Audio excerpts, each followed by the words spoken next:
Hindustan Unilever ने अपना पता बदल लिया है। जी हाँ, आपने सही सुना कि मधुबनी में हिंदुस्तान यूनिलीवर की एजेंसी अब बदल गई है। नए ठिकाने पर आपके घर में इस्तेमाल होने वाले जो विभिन्न प्रोडक्ट हैं वो आपको मिलेंगे। हमारे साथ मौजूद हैं विद्यापति झा, जो ऑनर हैं इस एजेंसी का। उनसे हम जानने का कोशिश करेंगे कि नया ठिकाना का सबसे पहले तो एड्रेस बता दीजिए और साथ ही बताइए कि क्या प्रोडक्ट है और क्या कुछ नया हिंदुस्तान यूनिलीवर लेके आई है मार्केट में। जी ये बताइए ना कि क्या क्या इसमें प्रोडक्ट हैं। सबसे तो पहले आप लोगों का नमस्कार, धन्यवाद कि आप यहाँ आए। और मेरा फर्म का नाम है ग्लोमिन ओवरसीज और ये जो नया पता है वो है रांटी चौक, पंचवटी चौक, ये पट्टी हाईवे जो है 13 नंबर गुमती के पास। और हिंदुस्तान लीवर पहले से ही जाना पहचाना, आपने सही बोला कि ठिकाना बदल गया है और ये नया ठिकाना जो मैंने बताया कि रांटी चौक है। यहाँ पे प्रोडक्ट तो सारे पुराने ही हैं।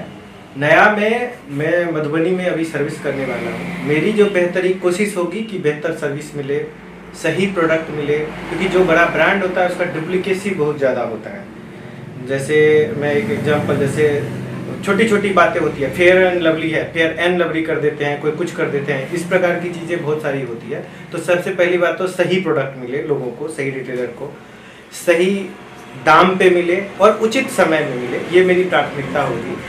और प्रोडक्ट तो हिंदुस्तान लीवर एक ऐसी कंपनी है कि सेल्स एंड डिस्ट्रीब्यूशन यहीं से शुरू होता है, खास करके फूड के प्रोडक्ट के विषय में, जो फूड और नॉन फूड आइटम है उसमें। तो प्रोडक्ट तो 800-900 रेंज है, तो बहुत 100-50 तो हर साल प्लस माइनस होता रहता है।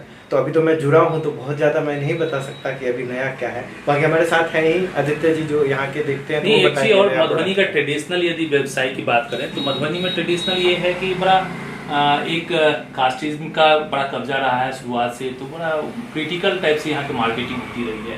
तो यदि एजेंसी बदलती है तो कुछ नया देखने को ग्राहकों को मिलेगा। तो आपके द्वारा कुछ नया है, जैसे डिलीवरी सिस्टम में इजी हो, रेट जो है बड़ा डिफरेंस रहता था दरभंगा और मधुबनी के बीच में, उसके बीच में कुछ डिफरेंस आपका नजर आएगा या नहीं आएगा, ये बताइए। देखिए, सबसे पहले जो कास्टिज्म वाला बात आपने सही बोला, लेकिन क्या है ना कि समय के साथ लोगों को चेंज होना चाहिए, ऐसा मेरा लगता है। जैसे हम लोग वैसे भी कास्टिज्म के में नहीं जाते हैं। ऐसा मानना था कि खास करके ग्रामीण भारत का कि नहीं, कुछ भी चीज़ें सामान मिलेगा तो वो सिटी से ही मिलेगा, मतलब गाँव में दूर दराज से लोग मधुबनी मिलेगा, या मेट्रो सिटी या जो इस टाइप के लोग हैं मतलब सिटी से ही मिलेगा, ग्रामीण में नहीं मिलेगा।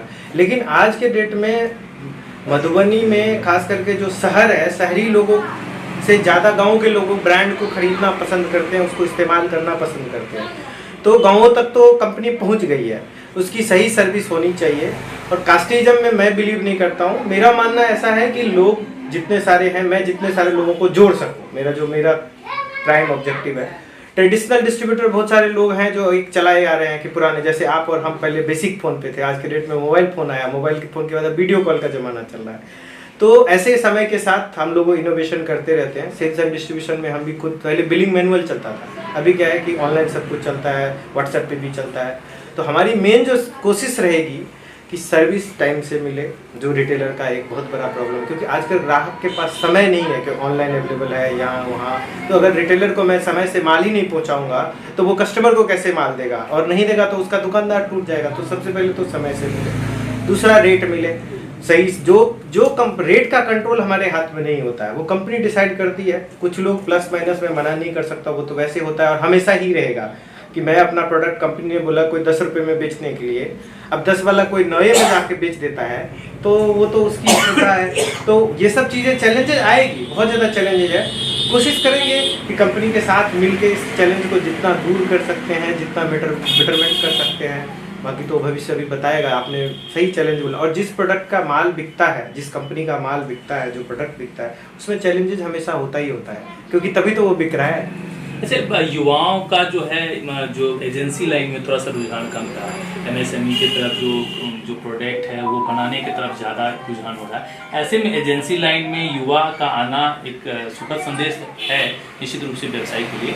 कैसे इस व्यवसाय में आपका आना हुआ, ये थोड़ा सा। देखिए, व्यवसाय में मैं निर्वापुर मेरा रेजिडेंस है और यहाँ से 11 किलोमीटर। स्कूलिंग मैंने यहीं से करी है। तो स्कूलिंग मैंने 2004 में मैं पास आउट हूँ 10th। उसके बाद से मैंने ये दौर देखा है कि हमको कुछ भी चाहिए होता तो मधुबनी से नीचे नहीं मिलता था, कोई भी ब्रांडेड और वो सब चीज़ें।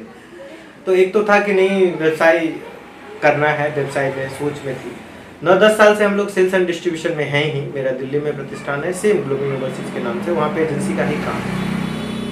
यहाँ पे जो आपने युवा की बात करी एमएसएमई की, एमएसएमई उनके लिए है जो जिसके पास आपका खुद का स्किल हो। एजेंसी एक ऐसी चीजें हैं कि अपॉर्चुनिटी है, बहुत सारी कंपनियां हैं, आपको ढूंढ के आप अगर कंपनी से सही तरीके से कर सकते हैं तो आप कर सकते हैं। मेरे पास क्योंकि पहले से ही अनुभव है इसका, तो शायद मुझे लगता है कि हिंदुस्तान लीवर ने इस बात को भी तवज्जो दिया, तो मुझे भी एक अपॉर्चुनिटी दी है। तो जिसके पास रहता है तो उस अनुभव का आप कह सकते हैं कि फायदा। रही युवाओं की बात, तो युवाओं के लिए तो मैं वेलकम करूंगा कि आप कीजिए, स्टार्ट तो कीजिए। ऐसा नहीं होगा कि कोई भी सरकार आ जाएगी तो आपके नाम पूछेगी और आपको ऑफर लेटर अपॉइंटमेंट लेटर भेज देगी आपके घर। कोई भी लाखों लोग जो है यूपीएससी का एग्जाम देते हैं, लेकिन निकलते तो सैकड़ों में ही है ना। तो पता है सबको, एग्जाम देने के वाले को भी पता है, फिर भी कोशिश करेंगे तो होगा। दूसरा, व्यवसायिक एक ऐसा चीज है जिसमें आप एक साथ कई लोगों को जोड़ सकते हैं। बाकी में क्या होगा, अगर कोई आपको नौकरी लगा देता है तो एक आदमी का लगा देगा, आपके परिवार का नहीं लगा देगा। लेकिन व्यवसाय में आप अगल बगल आस पड़ोस, क्योंकि इतने छोटे बड़े काम होता है कि आप लोगों को जोड़ सकते हैं। तो व्यवसाय, मेरा मानना है कि व्यवसाय में युवाओं को आना चाहिए। जो प्रोडक्ट पहले शहरी हुआ करता था, अब ग्रामीण में भी उसका डिमांड है, और जब करेंगे तो फिर अपने आप से सेट हो जाएंगे। मैं अगर कुछ बोलूंगा तो शायद मेरे लिए जो उपयोगी होगा वो सामने वाले के लिए उपयोगी नहीं होगा।